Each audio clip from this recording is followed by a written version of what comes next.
I might add another item, and that is if that sentence were to remain in the bylaw, that might be interpreted to prevent, for instance, a bank from putting a lien on the property, and of course the bank can put a lien on the property even though the school has not yet, and the street has not yet been laid out.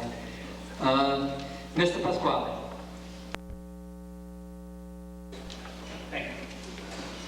Gentleman at the microphone, please state your name and address, sir. Don Cook, Wadsworth Road. Mr. Cook. In reference to the deletion of section 25-2, subpart D, storm drains. Could I have an explanation of the net effect of that? Does that actually loosen the article up a little bit, or does it preclude storm drains from coming out of these betterments? Yeah, the answer to that one is that that's again in public ways. Storm drains and existing public ways are already being addressed under the capital plan. So it was one of the things we tried to do with this Betterment Act is to make it address the issues that we really had and not try to interfere with the existing capital plan. So what we have here is in that particular case, that was deleted because that's being covered under the capital plan. Not necessary to have it as a betterment. Okay, so they could potentially be included in any of the upgrade projects? Yes, okay. absolutely. Well, the town would probably not improve any way without addressing all of the issues that are in that way. That would be water and drainage, paving, curbing, any of the things that need to be done.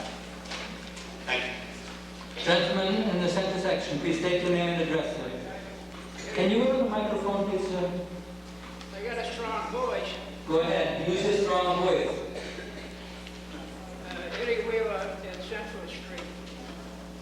It seems to me the way I would handle this is take a survey of the property owners on these unaccepted streets, rather than let the townspeople push it onto them.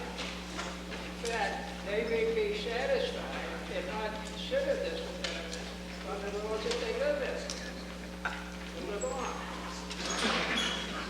Then, if they were for it, they would have something to vote on, rather than push it onto them.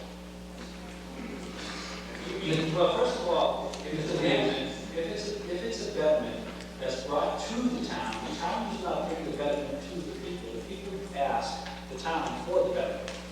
So if they don't want anything to happen on their street, they're not going to come forward and ask for it. I understand that, but you have never got an answer from the property owners on these unaccepted streets. An answer for whether or not they want their road better? Well, we don't ask them. They ask us. They ask us. If they don't bring forward... Take a survey. Did we take a survey? No, because it's not necessary. Well, you're telling me the people that own the property ask the town. If they On want the to. other hand, If they want to. If they don't ask, nothing happens. Mr. Wheeler, if the chair would interrupt you for a second.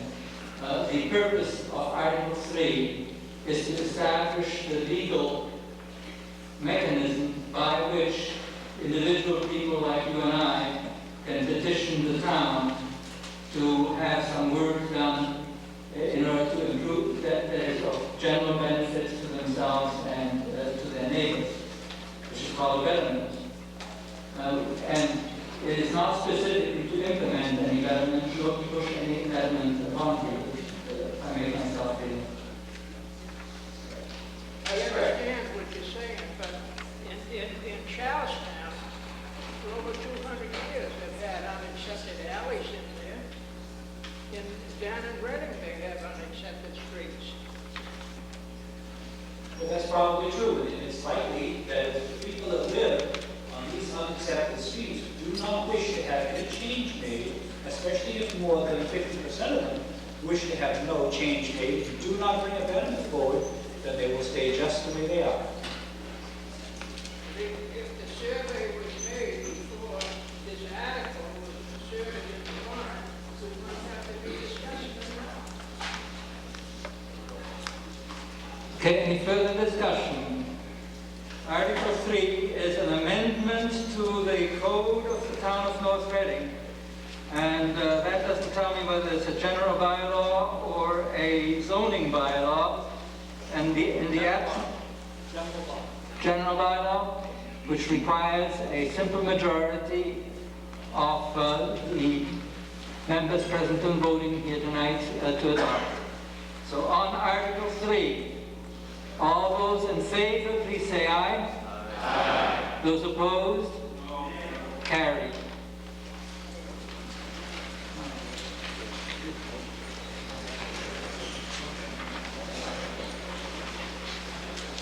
Did you give me?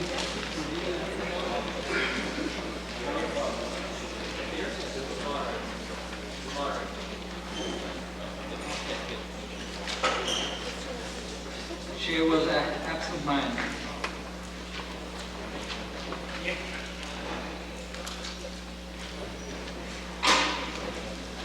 Article 4, Mr. Muldoon. Motion to admit Mr. Muldoon. Thank you. Mr. Moderator, I move that the following person be admitted to the meeting, Joe Sanders.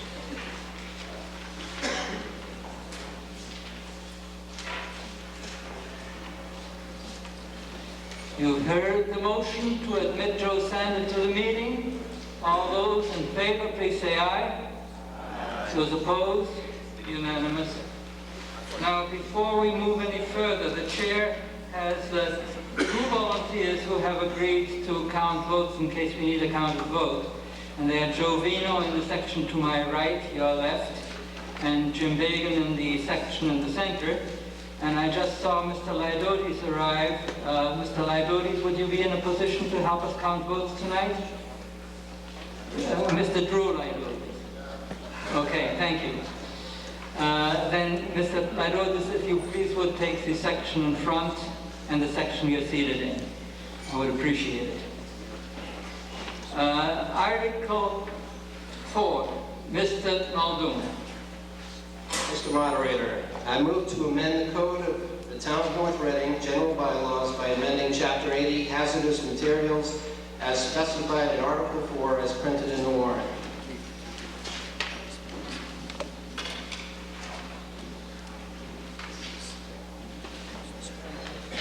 Does the Finance Committee have a recommendation? Mr. Mastascusa. There's no action required by the Finance Committee, Mr. No Moderator. required action by the Finance Committee. Does the Board of Selectmen wish to make a recommendation, Mr. Muldoon? The Board of Selectmen recommends. Is there any discussion, Mr. Pasquale? John Pasquale, 12 Rickman Lane.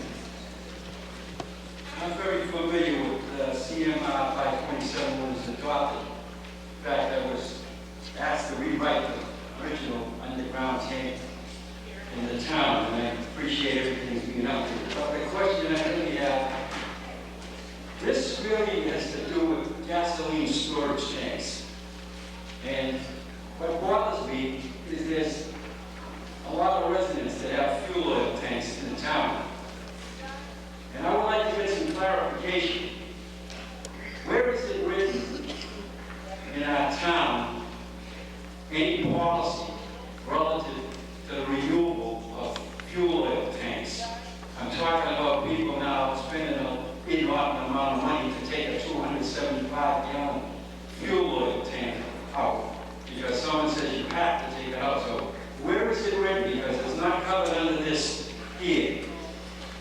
Because if you read this now, some people are going to interpret the change and say all steel subsurface. So there's people in the town that still have fuel oil tanks under the ground, which is subsurface. It's 275. There's no break point on this. So is there anything in the town relative to fuel oil tanks that's written that says they have to be taken off within so many years, etc.? Because there's cost implications, not to mention the contaminated soil and everything, and this isn't mentioned under here. Unless you're telling me fuel oil is in the hazardous waste. So you can ask the lawyer to get involved in the picture. I'd like to get the answer. Fire Chief O'Brien is here, and I hope that he will answer the question. Mr. O'Brien. I also hope I can answer the question. There is a time date on all subsurface metal tanks. You can do one of two things. You can either test for pressure, see there's not leaking, or you can have it removed. Most people opt for removal because it makes less of a mess, and a lot of it drives home removal of the banks on sale and or refinance, depending on the age of the tank. And a lot of the tanks now, if they put underground fiberglass, it's a non-issue.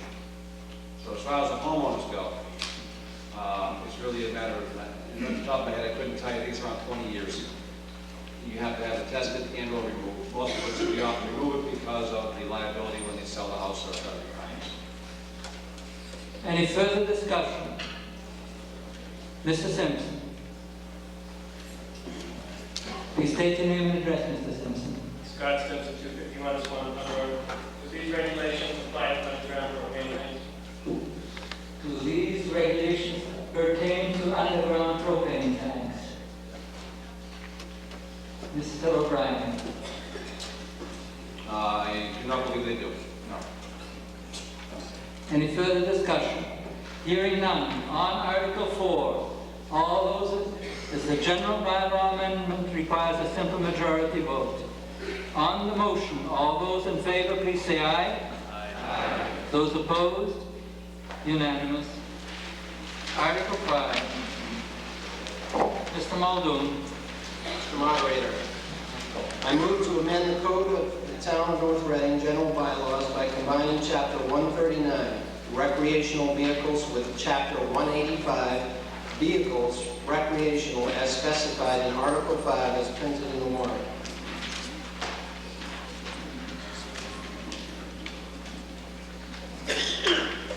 Heard the motion. Does the Finance Committee have a recommendation? Mr. Mantaspusa.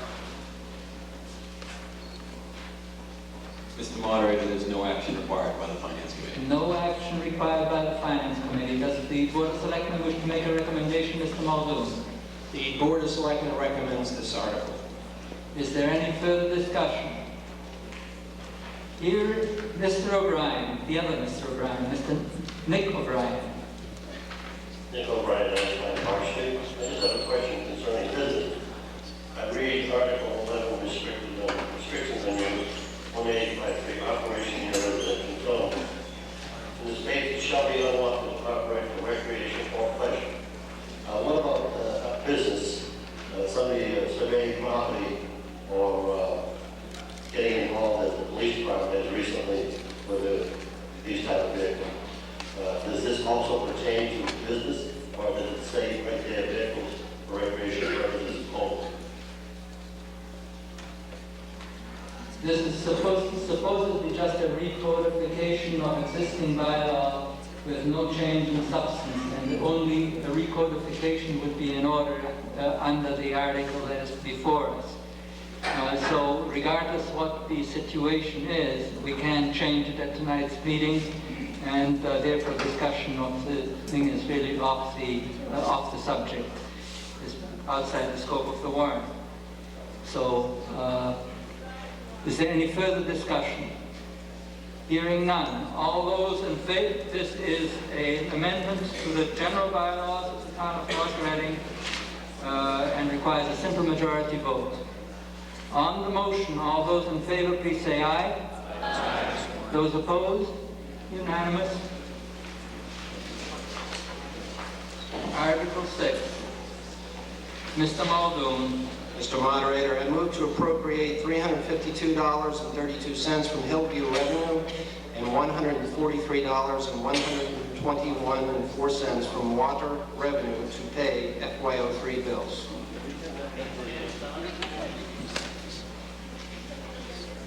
Sorry, can I please read it? $143,121.04.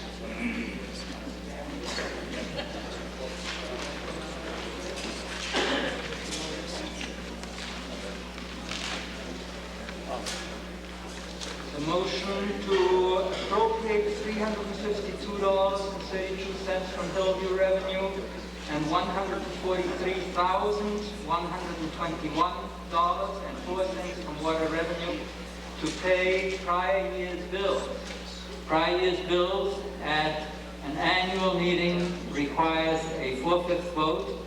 At a special meeting requires a 9/10 vote.